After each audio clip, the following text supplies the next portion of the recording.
E 8 dias depois de vocês terem reconhecido, na verdade vocês sempre me trataram, sempre reconheceram antes.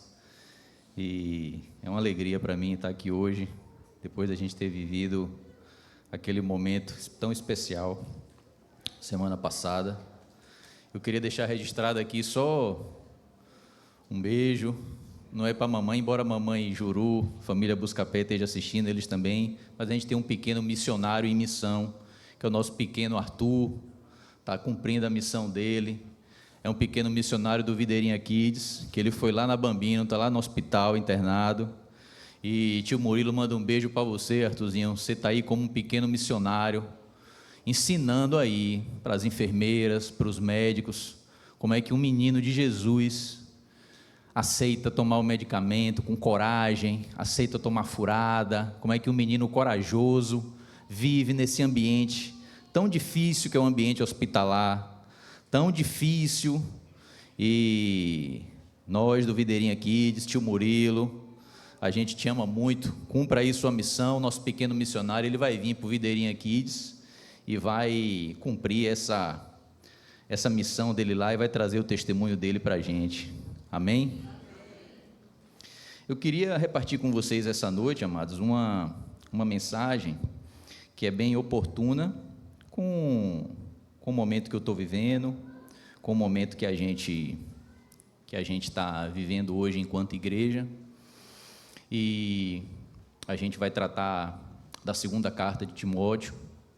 E a religião, hoje em dia, ela sempre está no meio dos holofotes, está sempre no palco.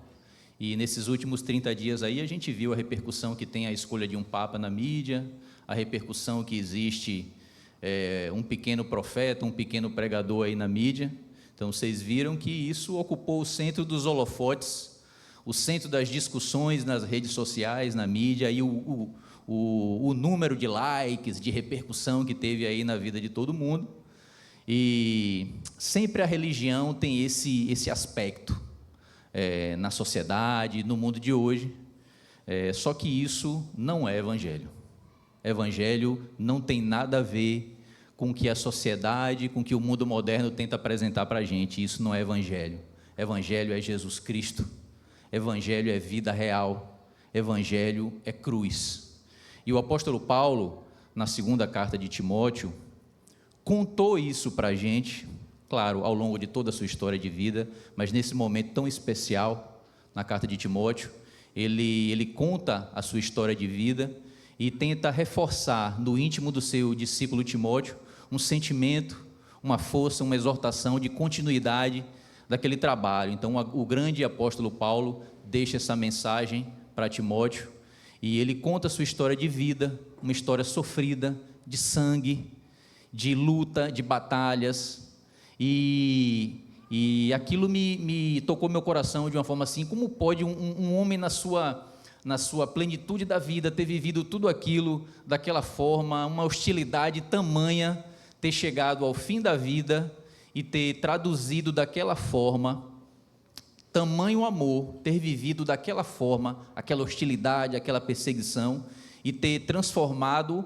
aquela leitura de vida daquele jeito. Como é possível transmitir para o seu jovem discípulo aquela mensagem, e a gente recebe aquilo também como discípulo de Jesus, que continua levando essa mensagem até hoje? Eu queria ler com vocês 3 partes dessa mensagem, que resume um aconselhamento, uma exortação para o jovem Timóteo, que também é um aconselhamento para nós, discípulos de Jesus, e eu queria repartir com vocês aqui. A primeira parte que eu queria ler com vocês está no 2 Timóteo, capítulo 1, versículo 14. Os meninos da mídia, se puder colocar aí.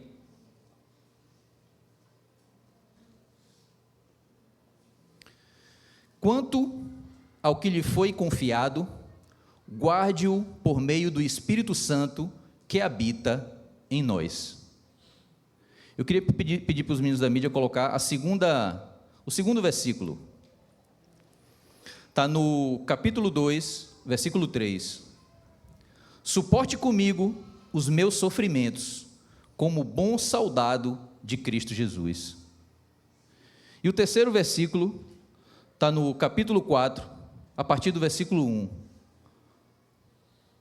O apóstolo Paulo fala assim: na presença de Deus e de Cristo Jesus, que há de julgar os vivos e os mortos, por sua manifestação e por seu reino, eu o exorto solenemente, pregue a palavra, esteja preparado a tempo e fora de tempo, repreenda, corrija, exorte com toda a paciência e doutrina.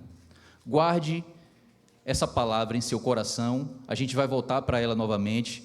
Eu vou ter um minutinho de oração para que a gente possa meditar um pouco a respeito desse texto do apóstolo Paulo. Graças te damos, Senhor, por esse momento de família, no primeiro dia da semana.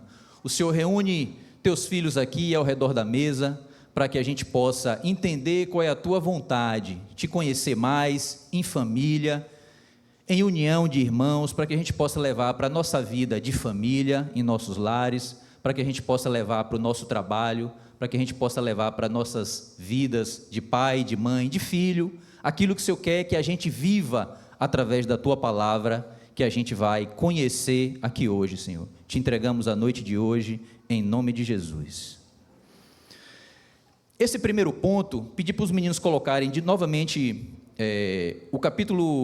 o versículo 2, o capítulo 2, o versículo 1, o versículo 14. Quanto ao que lhe foi confiado, guarde-o por meio do Espírito Santo que habita em nós. Esse aí. Esse primeiro ponto que o apóstolo Paulo traz para Timóteo, guarda uma relação muito importante para a gente, que é discípulo, que é a base daquilo que a gente tem que guardar no nosso íntimo, na nossa relação com Deus. E o apóstolo Paulo, ele remete Timóteo a uma relação muito importante, que é a relação familiar. No versículo 5, ele fala assim: recordo-me da sua fé não fingida, que primeiro habitou em sua avó Lóide e em sua mãe Eunice, e estou convencido de que também habita em você. Paulo remete a Timóteo a sua relação familiar com sua avó e sua mãe. Ou seja, nessa relação com o Evangelho, a importância que existe na nossa relação com os nossos pais, em como o Evangelho é transmitido para a gente a partir da relação dos pais com os seus filhos. Paulo afirma isso para Timóteo e pede para ele guardar isso como fundamento através da sua relação. Me parece, alguns teólogos, a tradição conta, parece que há uma falta na relação paterna na vida de Timóteo. O apóstolo Paulo, ele substituiu essa relação, na relação com ele ali, de discipulador, de mestre discipulador, mas Paulo, ele afirma isso e ele enaltece essa relação íntima que existia entre a avó, a mãe, a avó Lóide, a mãe Eunice, na transmissão do Evangelho para aquele menino que desde a mais tenra idade cresceu aprendendo de Jesus. Daí a importância do que a gente fez aqui ontem, pastor Cláudio, em reforçar em nossas crianças o nosso compromisso de formar a mente deles no Evangelho, para que a gente possa guardar a mensagem do Evangelho, a mensagem de Cristo na vida deles. Isso foi o conhecimento do apóstolo Paulo na vida deles. Essa carta, pessoal, ela foi escrita no momento mais difícil do apóstolo Paulo. O contexto de vida dessa carta foi um contexto de perseguição dos cristãos. O apóstolo Paulo vivia a parte mais difícil da vida dele. Os cristãos nessa época, eles eram jogados para serem comidos vivos dentro das arenas de gladiadores de Roma. Um cristão, ele era perseguido, torturado. Então, o cristão, ele era culpado por tudo em Roma nessa época. A gente está falando aqui do ano 64, 65, 67 depois de Cristo. O imperador Nero era o imperador de Roma. Então, tudo que acontecia em Roma nessa época, o Império Romano, ele já começava a degringolar, já começava a cair, e tudo era culpa dos cristãos. O apóstolo Paulo, como liderança dos cristãos, foi um desses culpados. Essa carta, a segunda carta a Timóteo, ela foi escrita na prisão. Ele já havia sido preso a primeira vez, ele já tinha escrito algumas cartas na primeira prisão, mas especificamente essa segunda carta, ele tinha escrito na segunda prisão dele. Então, na segunda prisão, ele fez essa carta, num calabouço, acorrentado. Essa carta conta esse momento da vida dele. Então, ele fez na parte mais difícil da vida dele, uma mensagem, ele escreveu uma mensagem no momento de perseguição, no momento de dor, no momento que ele mais sofria. E ele relembra nas suas memórias o quão importante é a transmissão do Evangelho entre um pai, uma mãe e um filho. E na ausência da figura paterna, a avó, a mãe para uma criança. Um dado importante aí também, um fundamento importante, é a própria relação do discipulador e o seu liderado e o seu discípulo. O apóstolo Paulo fala assim: dou graças a Deus a quem sirvo com consciência limpa, como serviram os meus antepassados, ao lembrar-me constantemente de você, falando a Timóteo, noite e dia, em minhas orações. O apóstolo Paulo reforça a relação que existia entre os dois. Então, ao guardar o Evangelho, Timóteo, se lembre da sua mãe, da sua avó e do que eu sinto por você, da minha relação com você, que é verdadeira. Eu oro por você todos os dias, eu choro por você todos os dias. Daí a importância do discipulador, do mestre e seu discípulo, que faz com que a gente guarde no nosso mais íntimo aquilo que é importante na nossa vida de discípulo, que é o Evangelho. Eu queria abrir um parênteses aqui para o que existe na nossa vida de Evangelho, que está distante dos holofotes que a gente vê na mídia. Embora pareça, mas o que a gente vive aqui fica longe da mídia que a gente está acostumado a ver no dia a dia. As fotos que a gente coloca no Ágape, tem visitantes aqui, mas a maioria dos discípulos aqui sabe que a gente vive essa alegria de postar foto no nosso grupo. Então, todas as terças-feiras, a gente posta no nosso grupo a nossa foto do nosso encontro nas conexões. E o pastor Nili sempre brinca com a gente, dizendo assim: quem não tiver na foto, não vai ganhar a oração. É assim que ele brinca com a gente. E isso se tornou um mantra nas nossas brincadeiras. E a gente acabou utilizando isso como um meio para a gente olhar para aqueles rostos e orar por cada um. Quando eu li essa carta de Paulo a Timóteo, a segunda carta, eu me lembrei exatamente dessa relação entre o líder e o seu discípulo, entre o apóstolo Paulo e Timóteo. Se ele tivesse num grupo de conexão, ele provavelmente iria orar por Timóteo, olhando para a foto do menino Timóteo ali, do mesmo jeito que os líderes de conexão dessa igreja fazem, ao olhar toda semana, de manhã, no seu momento devocional, ao olhar para a foto e orar pelo seu discípulo, pelo seu esposo, pelos seus filhos, como a gente faz todos os dias. O segundo ponto que eu queria trazer aqui, pedir para os meninos colocarem aí, está no capítulo 2, versículo 3. Suporte comigo os meus sofrimentos como bom soldado de Cristo Jesus. O apóstolo Paulo fala em sofrimento. Não existe evangelho sem dor. O que o apóstolo Paulo fala para Timóteo: Timóteo, vai doer, Timóteo.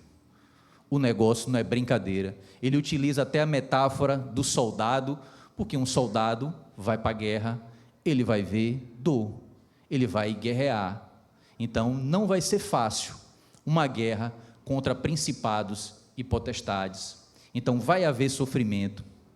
E um dos versículos importantes nessa caminhada em direção ao reino de Deus, nessa batalha que a gente tem, é o abandono que a gente sofre por pessoas que estão com a gente e acaba deixando de lado, abandonando Cristo no meio dessa caminhada, no meio desse percurso. O finalzinho do capítulo 1, o apóstolo Paulo fala assim para Timóteo, no versículo 15, se os meninos puderem colocar aí, o capítulo 1, versículo 15, eu vou ler para vocês como está aqui. Você sabe que todos da província da Ásia me abandonaram, inclusive, aí ele cita o nome, inclusive Fígelo e Hermógenes. Então, se na nossa caminhada de discípulo, na nossa caminhada de líder, a gente perder algumas pessoas no meio do caminho, que a gente não se desespere, que a gente aguente firme em Cristo Jesus, porque o abandono faz parte. A gente deve sofrer como bom soldado as perdas numa batalha. Esse alerta a Timóteo, o apóstolo Paulo fez, sem amargura, sem ressentimento, como alerta, para que ele não ficasse amargurado, ressentido, mas que permanecesse firme até o fim da jornada. Lembrem-se que a gente está diante de um homem que estava no final de sua vida, esperando um julgamento, possivelmente para ser decapitado pelo imperador Nero em Roma, e que estava pleno da vida, passando o bastão para o jovem Timóteo, alegre e feliz da vida, alertando a ele das dificuldades, mas tranquilo, na paz, porque Jesus Cristo estava com ele. Timóteo, tem gente que vai te abandonar nessa caminhada. Pastor Cláudio, tem gente que vai te abandonar nessa caminhada. Pastor Mateus, tem gente que vai te abandonar. Dani, pastora Dani, tem gente que vai te abandonar. Ângela, quantas pessoas não já te deixou para trás nessa caminhada? Longos anos discipulando. Tem gente que vai abandonar a gente. Faz parte. Cuidado, Timóteo. Fique atento. Não desanime. Não crie ressentimento. Sofra comigo. Um outro ponto que Paulo alerta está no capítulo 3, versículo de 1 a 5. Os meninos da mídia puderem colocar. Saiba que nos últimos dias sobrevirão tempos terríveis. Os homens serão egoístas, avarentos, presunçosos, arrogantes, blasfemos, desobedientes aos pais, ingratos, ímpios, sem amor pela família, irreconciliáveis, caluniadores, sem domínio próprio, cruéis, inimigos do bem, traidores, precipitados, soberbos, mais amantes dos prazeres do que amigos de Deus, tendo aparência de piedade, mas negando o seu poder. Afaste-se desses também. Nada diferente do que o que a gente vive no mundo de hoje. Os tempos serão difíceis, Timóteo. Os tempos serão difíceis, doutor Luzerne. Permaneça firme, sofra comigo os tempos difíceis sem desanimar. Vai doer, vai sangrar e vamos ter que topar com gente que vai desistir, que vai magoar, que vai ser soberba, que vai desobedecer os pais. Vai ser assim. Aí, o apóstolo Paulo, ele firma o compromisso dele, e pedi para os meninos da mídia colocar o capítulo 2, do 8 ao 13, eu vou ler aqui com vocês. Fala assim: lembre-se de Jesus Cristo, ressuscitado dos mortos, descendente de Davi, conforme o meu evangelho, pelo qual sofro, até estou preso como criminoso, contudo, a palavra de Deus não está presa. Por isso, tudo suporto por causa dos eleitos, para que também eles alcancem a salvação que está em Cristo Jesus, com glória eterna. Pula para o 12, meninos, por favor. Se perseveramos com ele, também reinaremos. Se o negamos, ele também nos negará. Se somos infiéis, ele permanece fiel, pois não pode negar-se a si mesmo. Jesus é fiel o tempo inteiro. O padrão, o modelo é Jesus Cristo, Timóteo. Não sou eu, não. É Jesus. Sofra comigo, mas não tire da sua mente que o padrão é Jesus Cristo. Ele permanece fiel. Se você perseverar, se você continuar, e mesmo que você o negue, ele vai estar lá. Ele vai te negar, mas ele vai estar lá. Ele é o padrão. É desse jeito. Eu vou pedir para os meninos colocarem o capítulo 4, versículo 1. Na presença de Deus e de Cristo Jesus, que há de julgar os vivos e os mortos, por sua manifestação e por seu reino, eu o exorto solenemente, pregue a palavra. Esteja preparado a tempo e fora de tempo. Repreenda, corrija e exorte com toda paciência e doutrina, pois virá o tempo em que não suportarão a sã doutrina. Ao contrário, sentindo coceira nos ouvidos, juntarão mestres para si mesmo, segundo os seus próprios desejos. Essa é a tentação do mundo de hoje. Pregar a palavra. Quantas vezes não somos tentados pela mídia, pelo YouTube, pelo Instagram, a buscar o pregador que aquece aquilo que a gente quer ouvir?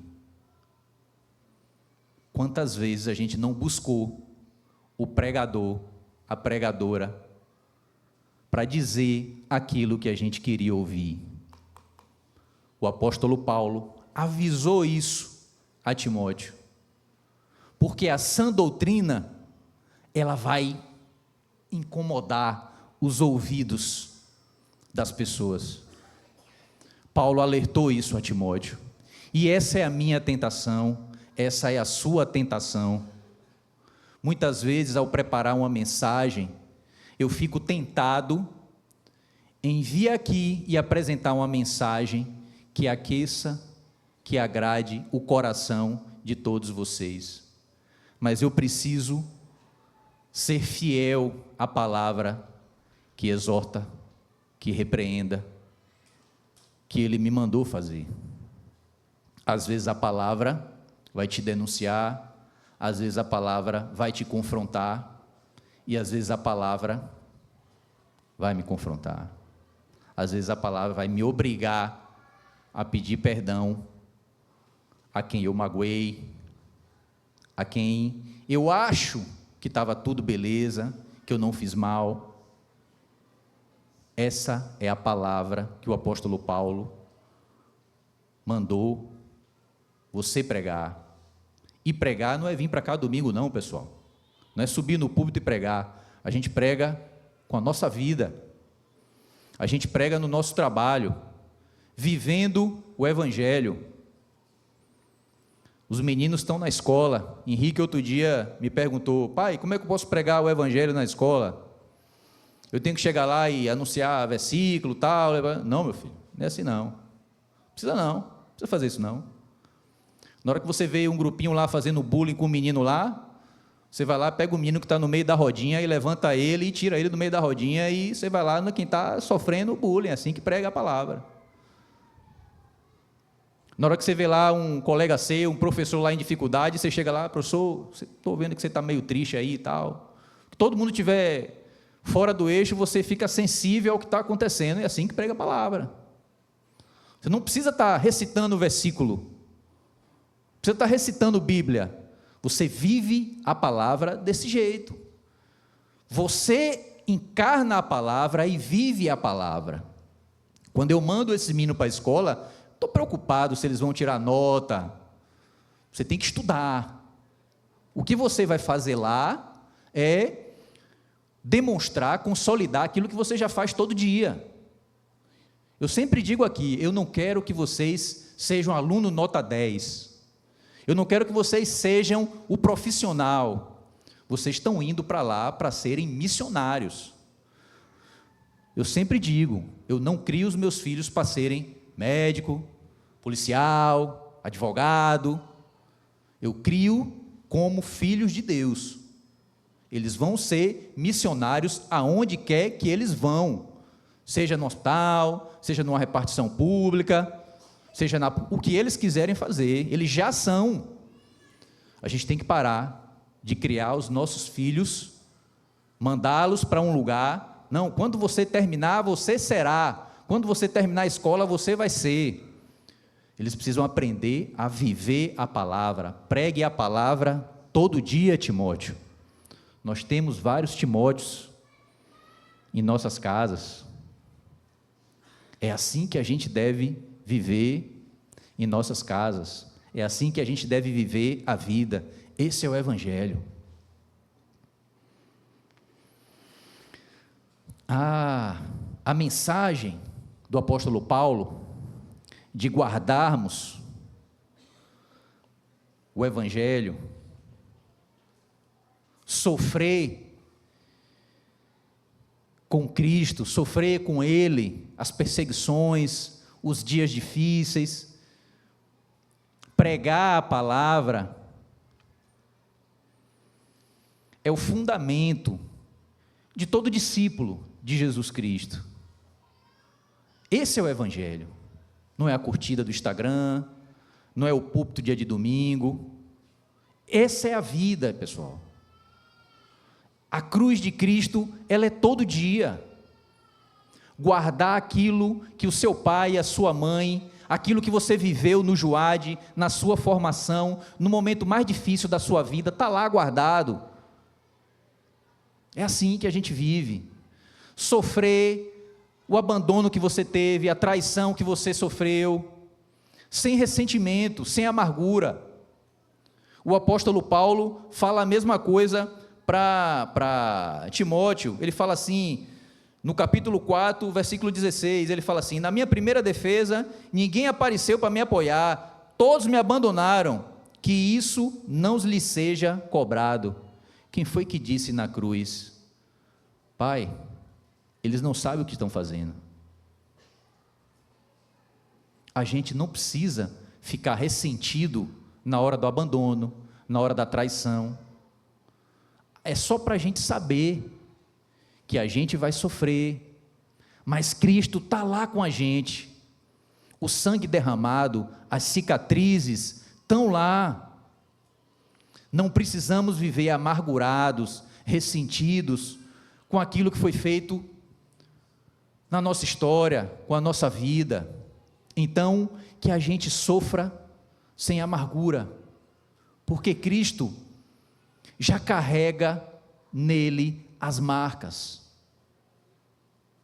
E pregar a palavra é viver, pessoal. A gente não precisa ouvir o nosso pregador de preferência para acalentar o nosso ego. Pregar a palavra é para que a gente viva o Evangelho, para que a gente seja transformado à imagem de Cristo. É para isso.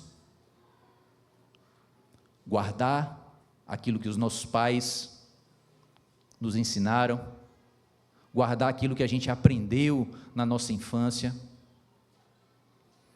guardar a nossa relação com os nossos líderes, com o nosso mestre, com o nosso pastor, é fundamento.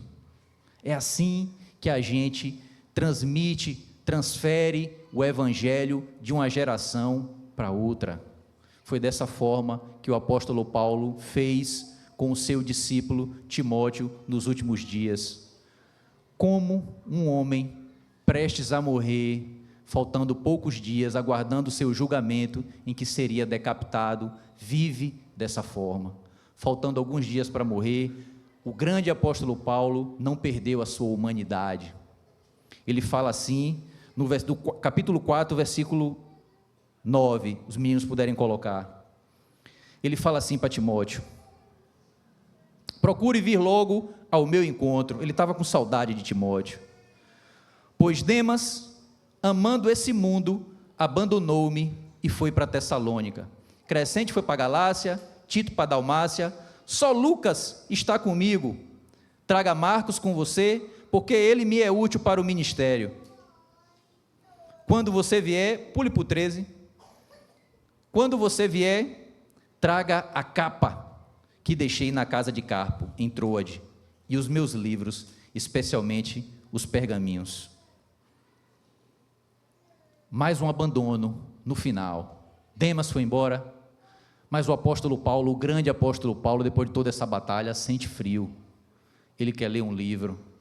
Então, no final, vai dar vontade da gente ouvir aquele louvor, a gente vai sentir frio, mas o perdão a João Marcos, aquele mesmo Marcos que escreveu o Evangelista, lembra de Atos 16? Eles tiveram uma disputa lá atrás, brigaram, o apóstolo Paulo foi para um lado para Silas, se desentenderam, Barnabé e João Marcos foram para outro, mas nesse momento, o perdão estava presente na vida do grande apóstolo Paulo, ou seja, zero de ressentimento para um homem que estava esperando o seu julgamento.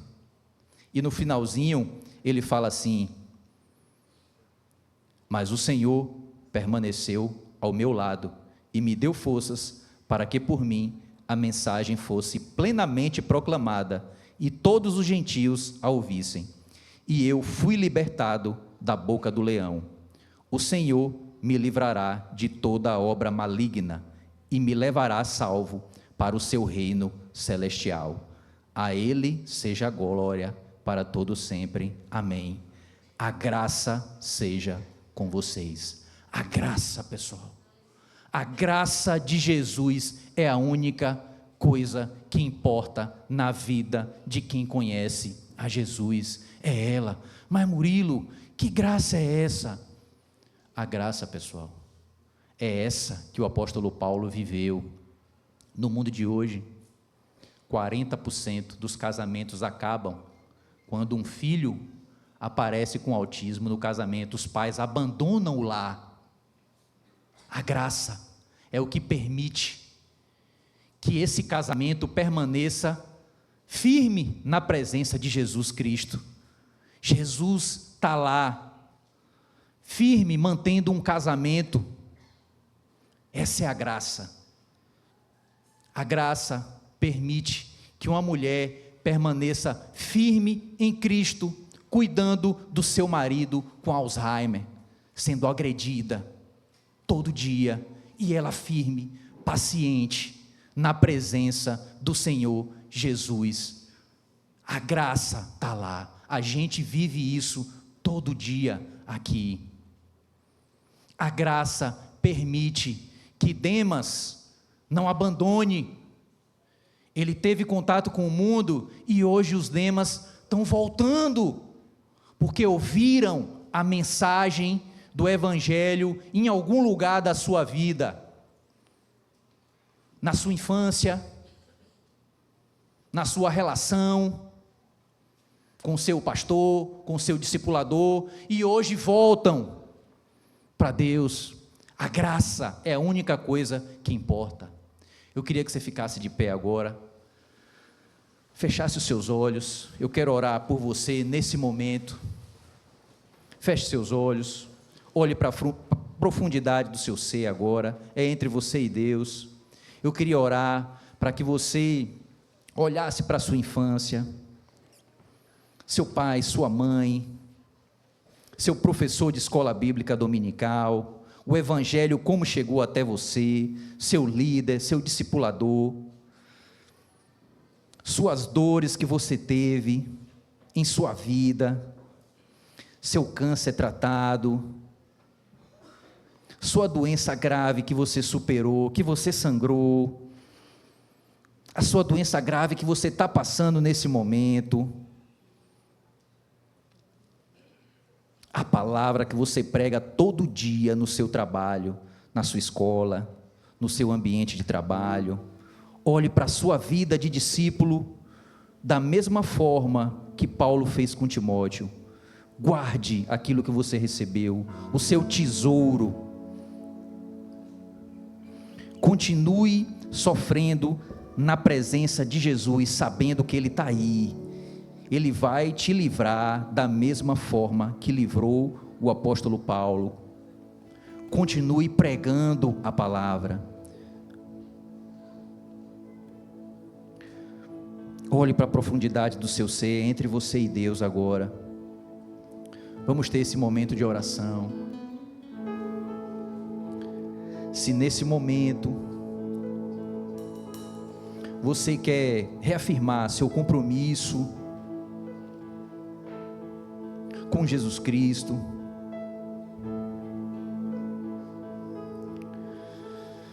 Em guardar o Evangelho, aquilo que você recebeu.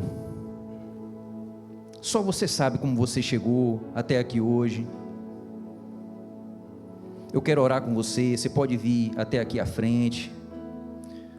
O presbítero vai colocar a mão em você, vai orar juntamente com você. Se você está sofrendo nesse momento, se você está sangrando nesse momento, da mesma forma que o apóstolo Paulo sofreu, com um abandono, uma traição, tempos difíceis, saiba que Cristo está com você. Ele alertou seu discípulo Timóteo. Um presbítero vai tocar em você agora e vai orar junto com você. Você que está pregando a palavra todos os dias com a sua vida, livre de afagos ao ego, que quer reafirmar o seu compromisso de cuidar da sua família, do seu filho, do seu marido que ainda não recebeu a palavra, da sua esposa que ainda não recebeu a palavra. Um presbítero vai estar tocando em você e vai orar com você, para que você reafirme o seu compromisso com Cristo, na presença de Deus e de Jesus Cristo, não é na presença dos homens. Esse compromisso é da mesma forma que o apóstolo Paulo fez com o jovem Timóteo, de forma solene. Eu quero orar com você nesse momento. Te damos graças, Pai, diante dos pés da cruz, Senhor, nesse momento em que o Senhor une filhos, Senhor, nesse momento que o Senhor une filhos ao redor da mesa, para iniciar mais uma semana na Tua presença, consagrando nossas vidas, consagrando nossas famílias, nossos casamentos, os nossos filhos, Senhor, a Ti, Pai amado. Nós consagramos toda a nossa vida a Ti. Queremos reassumir os nossos compromissos, Pai, diante dos pés da cruz, diante do Teu sangue que foi derramado, diante das cicatrizes, Senhor, que o Senhor carrega, os sofrimentos que carregamos hoje, que deixamos para trás, mas que ainda vivemos, sabemos que estamos do Teu lado. Temos a plena convicção que o Senhor está conosco. Nessa hora, assumimos diante de Ti esse compromisso de levar o Evangelho adiante, assim como Timóteo recebeu de Paulo. Assumimos o compromisso de guardar aquilo que nos foi entregue como tesouro. Assumimos o compromisso de sofrer, de sangrar, na certeza que o Senhor está conosco. Assumimos o compromisso de pregar a palavra para a cura de outros ao nosso redor. O sangue derramado, aquilo que recebemos, será para a cura nossa e de outros. Cura do esposo, cura da esposa, cura do filho, da filha, cura do trabalho, dos colegas de trabalho. Esse é o momento que assumimos o compromisso diante de Ti, de levarmos adiante o Evangelho da cruz, o Evangelho real, o Evangelho da vida, não o Evangelho da morte, o Evangelho da vida real e verdadeira, Pai. Diante da cruz, consagramos nossas vidas a Ti.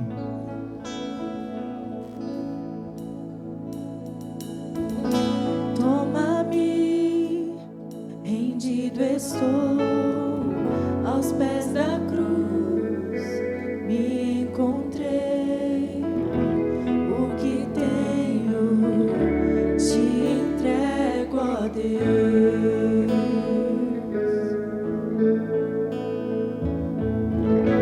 Vem limpar as minhas mãos, purificar meu coração.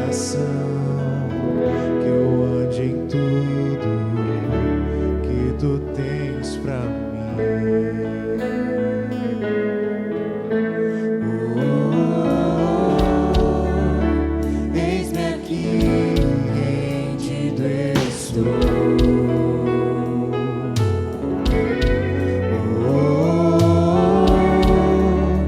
Eu sou teu e tu és meu,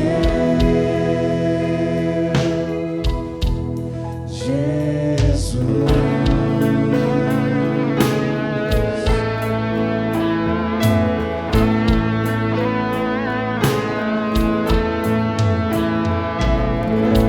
Meus momentos e os dias meus, Meu respirar e o meu viver, que sejam todos pra ti, ó Deus.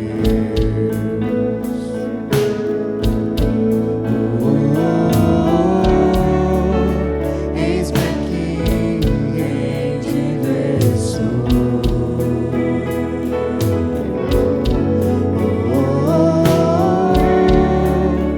Eu sou teu e tu és meu.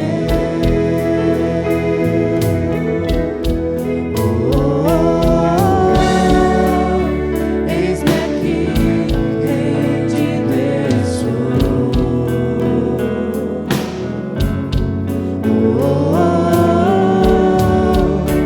Eu sou teu e tu és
Faz em mim o teu querer.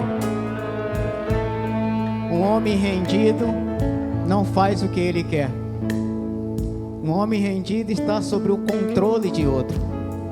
E você nesse momento cantou, louvou, adorou a Deus dizendo: eis-me aqui, rendido estou. Isso significa que você declara que não é você quem controla a sua vida, que você entregou a sua vida, que você submete a sua vida ao controle daquele ao qual você escolheu estar rendido e entregue a Ele. Uma boa noite a todos, muito obrigado àqueles que nos visitam nessa noite. Que Deus abençoe, que Deus dê uma semana próspera, uma semana abençoada, uma semana de entrega nos pés do Senhor.